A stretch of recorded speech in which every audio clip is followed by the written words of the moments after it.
Olá, você está no AgroMais, o canal dedicado 24 horas ao agronegócio. Começa agora o AgroMais Entrevista. Há 27 anos foi concluída a rodada do Uruguai, que permitiu a inclusão dos acordos agrícolas no âmbito da Organização Mundial do Comércio. Passado esse tempo, começam a ser discutidas a revisão ou mesmo o aprofundamento desses acordos. Para conversar com a gente sobre esse assunto, está aqui comigo o Guilherme Valles, ele que é embaixador do Uruguai e que me dá o prazer de estar aqui no estúdio comigo. Embaixador, muito obrigado pela gentileza de ter vindo aqui conversar conosco. Boa tarde, o prazer é tudo meu. Embaixador, para a gente dar um pontapé inicial aqui, Sim. Eu acho que vale a pena a gente passar todo esse tempo aí, os 27 anos digamos assim, da inclusão, do que permitiu, na verdade, a inclusão do tema agrícola dentro do âmbito da OMC. Acho que a pergunta que cabe é a gente olhar um pouquinho para trás e perguntar, quer dizer, foi produtivo esse acordo? Ele cumpriu com as suas metas, com seus objetivos iniciais? Eu acho que sim. Olha, que tínhamos antes disso? Tínhamos aquilo que chamamos até agora o GATT, General Agreement on Tariffs and Trade, em inglês. Acordo Geral de Tarifas e Comércio. Ok, era um acordo provisional. Por quê? Porque depois da Segunda Guerra Mundial, para a construção do mundo, né, temos que reconstruir o mundo depois da guerra, não? A economia mundial. A gente criou Bretton Woods, né, as instituições financeiras, o Banco Mundial, as Nações Unidas mesmo, né? Mas do ponto de vista de comércio e de emprego, não tínhamos organizações. Então, no ano 1947, já um pouquinho antes começou, mas no ano 1947 começou não a Organização Internacional do Comércio que nós queríamos, sobretudo os países latino-americanos queríamos, né? Mas não foi, por distintas razões, que seria muito difícil eu explicar, não foi possível arribar a uma organização como temos uma organização das Nações Unidas, uma organização como a FAO, né, no campo do comércio. Quer dizer, já ali, do ponto de vista diplomático, a própria criação da ONU vem mostrando que havia uma unidade nesse sentido. Mas quando a gente fala de comércio, não ficou havia muito tanto. claro que havia muita divergência, né?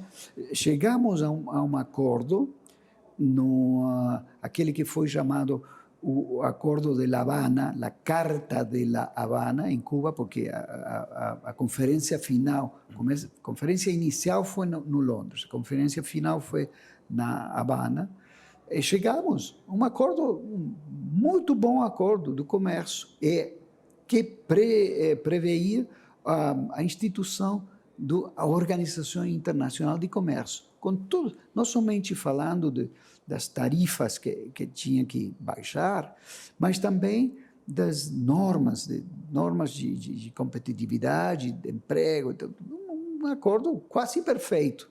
Mas o que aconteceu? O Senado, o Congresso americano não aprovou.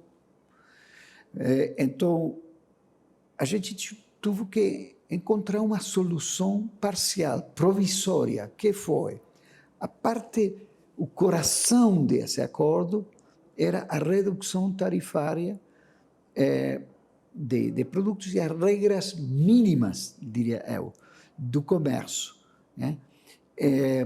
Esse foi o GATT, o acordo provisional. Essa foi tão provisório que durou 45 anos ou mais, né? Mas não preveia regras claras para, como você indicava. Ou mesmo um tribunal de contingências também não tinha nada de contingências. Tem acordos muito pequenos de conversas, de arranjamento político das questões comerciais. Impossível. Então, chegados os anos 80, meados dos 80, com uma queda importante na economia mundial, outros fatores, a gente começou a puxar o Brasil, o Uruguai, a Argentina, entre outros, a Suíça também, me recordo bem, para puxar para para relançar a arquitetura, incluindo a agricultura. Essa foi uma luta imensa. Começou lá no Uruguai, no Punta del Este, por isso tem o nome de Rodada Uruguai. Por quê? Porque começou no Uruguai.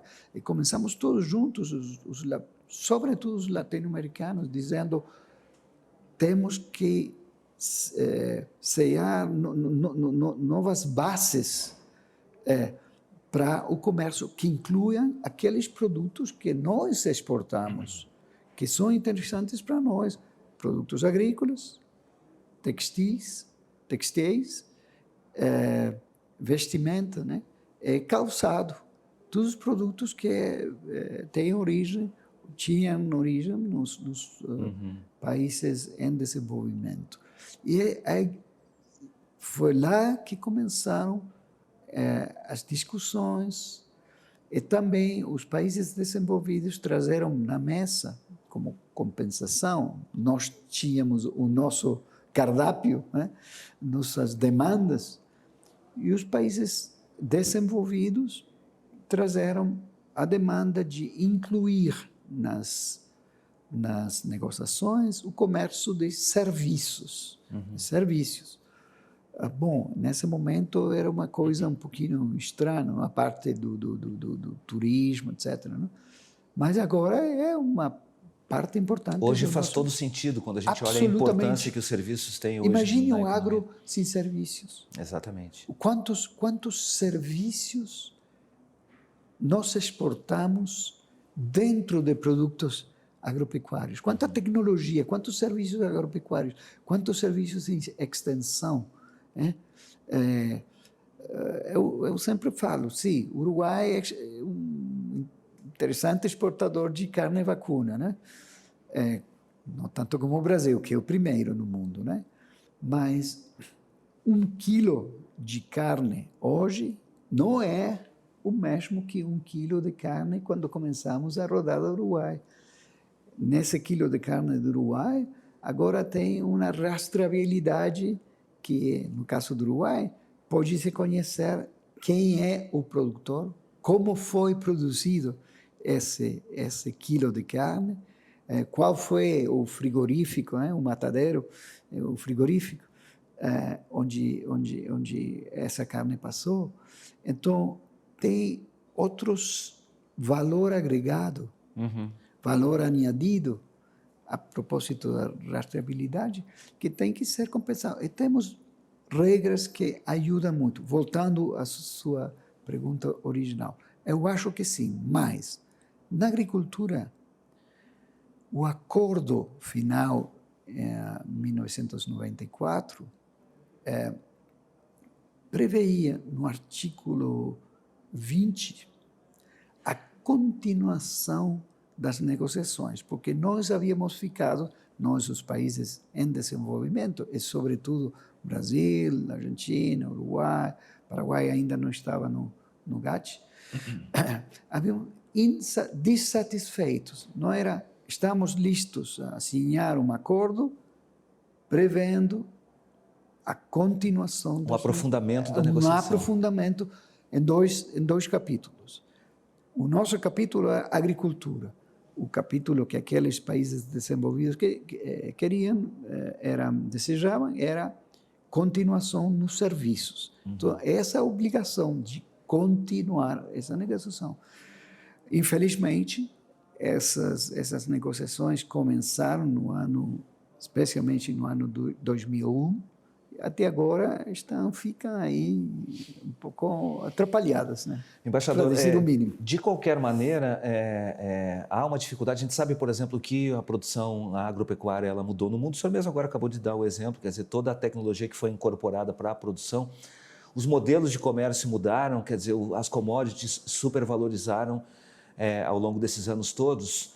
E há hoje a necessidade de reenquadrar, talvez seja assim, o acordo lá no âmbito da OMC, da forma como ele foi construído. Absolutamente.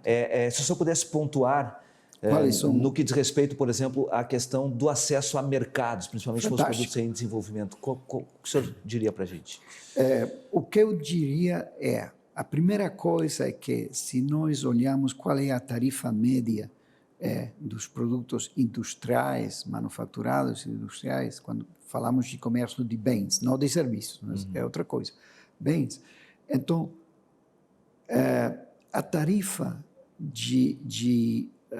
doaneira que temos que pagar para produtos agrícolas é normalmente 3 vezes maior dos produtos manufaturados. Então, aí tem uma distorção ainda muito importante.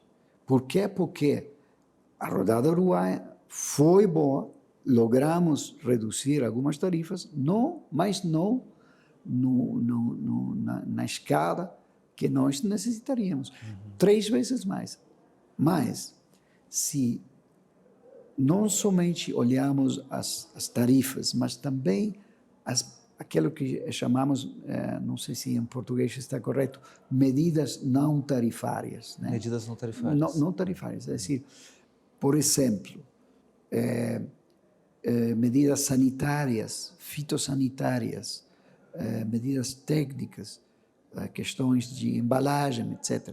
São medidas muito legítimas, porque têm por objetivo proteger um bem maior, né? A saúde pública, a saúde animal, a saúde vegetal. Bem, mas tem um custo muito importante, porque a gente, ao produzir essas commodities, tem que ter em conta essas medidas não tarifárias. Tem que produzir com uma certa qualidade, certa proteção. Por exemplo, vou trazer um exemplo bem claro.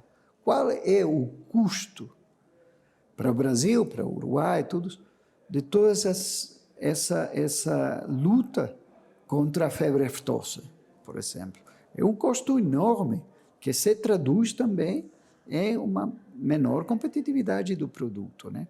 E qual é a questão? A questão é que as medidas tarifárias, não tarifárias, não são as mesmas em todos os mercados. Tem alguns estándares para Estados Unidos, outros estándares para a União Europeia, outros para a Coreia. Então, o produtor tem que se adaptar às diferenças desses estándares em todos os mercados. Isso agrega custos, não somente as tarifas, e a soma dessas, particularmente nos produtos agrícolas, é enorme.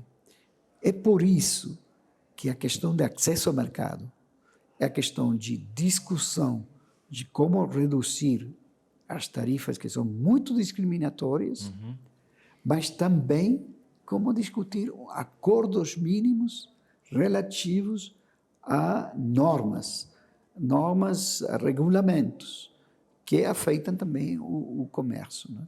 Outra questão que temos no acesso ao mercado é aquilo que chamamos picos tarifários. Quer dizer, o promédio, a média das tarifas pode ser mais ou menos baixo, 10%, 15%, né? Mas tem alguns produtos que chegam a 100%, 300%, aqueles picos, né? Aquelas montanhas, em geral, adotadas pelos governos para a proteção de certos setores das suas economias. Né? Para a proteção dos Mas seus... em que medida... Uma coisa importante, essa é uma proteção para a produção, normalmente eu diria que é insustentável do ponto de vista ecológico e ambiental, porque a gente busca, por exemplo, no norte da Europa, produzir trigo. Olha, com qual quantidade de exposição solar, isso é proteção. Né? Então, seria muito mais beneficioso para todo mundo produzir esse trigo, né, nos lugares onde tem o sol e a exposição solar necessária, para uma economia ser sustentável. Então, também está ligado à questão, ao debate da sustentabilidade do comércio também. Eu acho que aqui temos uma questão também de narrativas, que é importante. A narrativa que se construiu nos últimos anos, muitas vezes é anticomércio, como se o comércio fosse a fonte dessa insustentabilidade. Imaginemos por um momento, quanta água, quanto fertilizante necessitaria a China se procurasse produzir toda a soja ou muito mais soja no seu território. Seria impossível. E seria, do ponto de vista insustentável. Estamos transportando água e proteínas? Sim, quando estamos exportando, estamos... Mas que seria dessa... qual seria a situação dessa população? Então, o comércio tem que ser visto também como parte da solução. Temos bem reconhecido problemas na emissão de gases no transporte, por exemplo, no transporte marítimo. O problema do bunker é um problema enorme, a emissão de gás. Mas eu acho que a humanidade tem soluções tecnológicas para ir avançando nisso. Mas o comércio tem que ser visto também como ajuda a alcançar esses objetivos também, né? Na produção temos que ter o maior cuidado do meio ambiente, mas também eu acho que temos que defender melhor as narrativas de como produzimos nossos produtos. Porque aqui temos também muitos mitos, né? A grande mitologia que acompanha esse protecionismo também. Eu não sou inocente, não sou naivo, né? Nesses debates. Né? Esse mercado não é para amador, né? Quer dizer, absolutamente.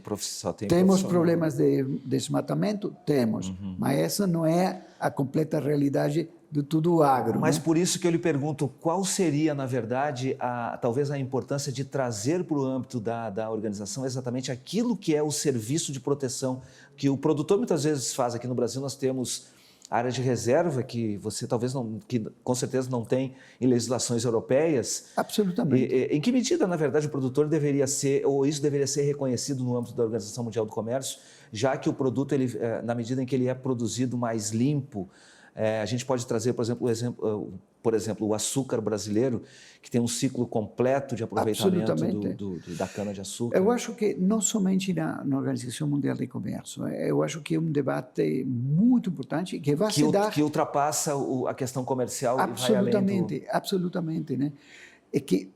Mas que hoje passa a ser relevante, né, embaixador, na medida... Absolutamente relevante. Em que há necessidade de uma resiliência maior do sistema produtivo agrícola. E que vamos ver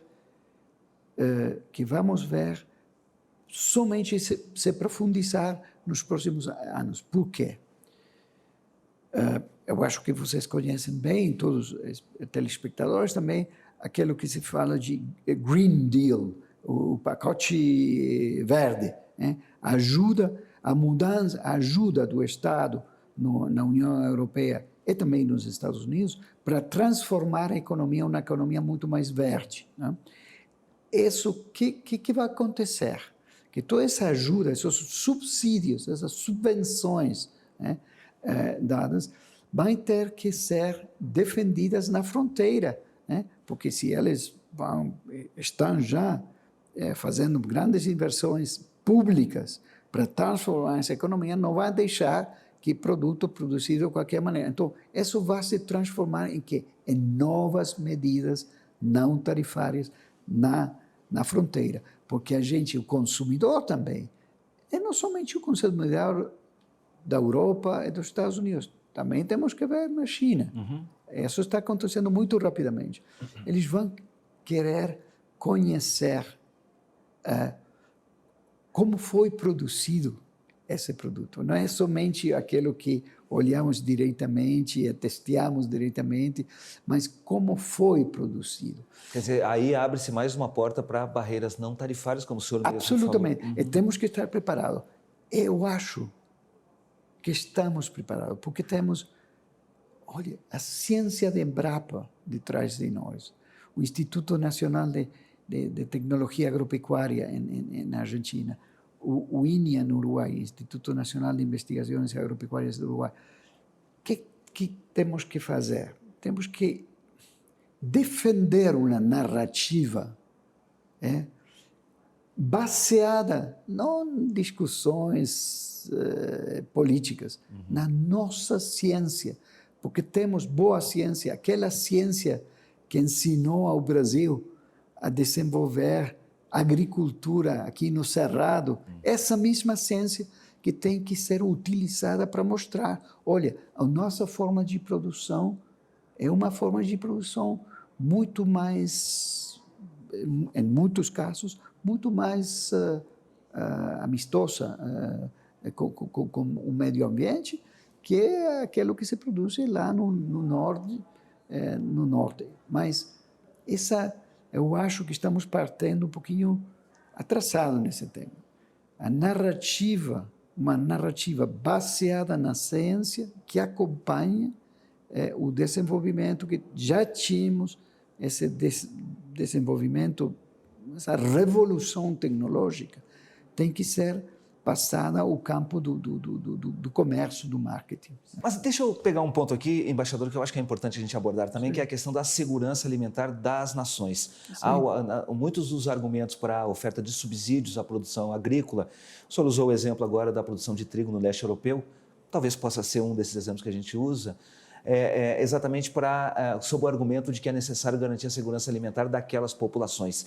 Eu lhe pergunto, como efetivamente garantir com que as populações tenham uma oferta de nutrientes necessária, principalmente quando a gente fala de país em desenvolvimento, considerando que ele precisa, de alguma maneira, proteger essas nações com base em preços estabelecidos lá em 94 ainda, né? Quer dizer, a gente teve como referência exatamente aquele valor, e as coisas modificaram de lá para cá. Como trazer essa equação hoje que ela seja efetivamente adequada no sentido de ofertar e garantir que as populações mais pobres tenham acesso à alimentação e, ao mesmo tempo, não distorçam os preços dos produtos para acesso a mercados de países mais competitivos? Do meu ponto de vista, qual é o conceito de segurança alimentar? É que a gente tenha acesso em forma econômica, sustentável, de qualidade e com capacidade nutriente os produtos. É uma definição bastante complexa. Não é somente o acesso do ponto de vista material, é econômico também. Tem que ser a preços acessíveis para a população. E em forma contínua, tudo ao longo do ano. Esse é o conceito. Então, eu acho que o comércio também lá joga uma parte importante, porque se nós equalizamos, né, segurança alimentar com autossuficiência, quer dizer que os países vão buscar a sua segurança somente produzindo tudo.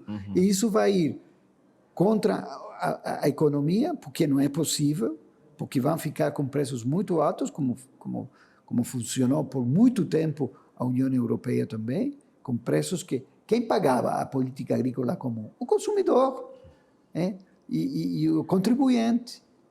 Ok, tinha uma economia que permitia isso, mas os preços eram absurdos. Pode um país africano, um país no Sudeste Asiático fazer isso? Bom, é um caminho para a ruína. Então, o comércio tem que ajudar a isso. Eu acho também, do meu ponto de vista, que nós temos, Brasil, Uruguai, Paraguai, Argentina, o Mercosul, 30% das exportações netas de alimentos saindo desses 4 países. Nós temos que falar dessas coisas. Por fora da Organização Mundial do Comércio, também temos que sentar-nos, os 4 países, a falar com os países com a China, com países da Ásia, conjuntamente também, com países do Golfo, com países do Norte. Há disposição dessas nações para conversar sobre isso? Eu acho que é uma questão de nós tomar a iniciativa conjunta. Bom, o Brasil é o primeiro, sozinho se basta a si mesmo, mas eu acho que conjuntamente pode se falar com todos. Agora temos uma possibilidade lá no Golfo. O presidente Bolsonaro vai visitar prontamente, o presidente Lacalle do Uruguai também vai visitar. Temos que começar a ter essas conversas para, depois da pandemia, dizer, bom, vocês não têm necessidade de produzir tudo, porque em alguns lugares não vão produzir. Importadores netos de alimento, China, Coreia, Taiwan, mesmo alguns países da Europa, o Reino Unido também, países do Golfo, eles vão ser sempre importadores de alimentos. O Japão. Então, temos que sentar-nos para conversar de todos os problemas, para conversar problemas de logística, que eu gostaria de falar em algum momento também disso. Agora estamos com um problema de fretes marítimos que pode terminar numa guerra. Sem dúvida, embaixador. Olha, eu acho que a gente tem tanto assunto para discutir. Essa questão da logística, inclusive, eu gostaria muito de conversar com o senhor. Aí eu vou aproveitar aqui, já vou fazer o convite ao vivo aqui, para o senhor retornar aqui, para a gente poder aprofundar mais essa questão, que eu acho que talvez seja um dos pontos cruciais, que seja exatamente a questão do investimento em infraestrutura e logística de transportes. Embaixador, infelizmente o nosso tempo já acabou, a gente tem tanto assunto para conversar aqui, mas fica sempre aquela sensação de quero mais. Foi um prazer enorme tê-lo recebido. O prazer e o honor de estar com AgroMais, sempre com vontade de retornar. Canal aberto aqui para o senhor, estamos sempre à disposição. Conte conosco. Obrigado. Para você que esteve conosco, muito obrigado pela atenção e a gente se vê. Até mais. Tchau.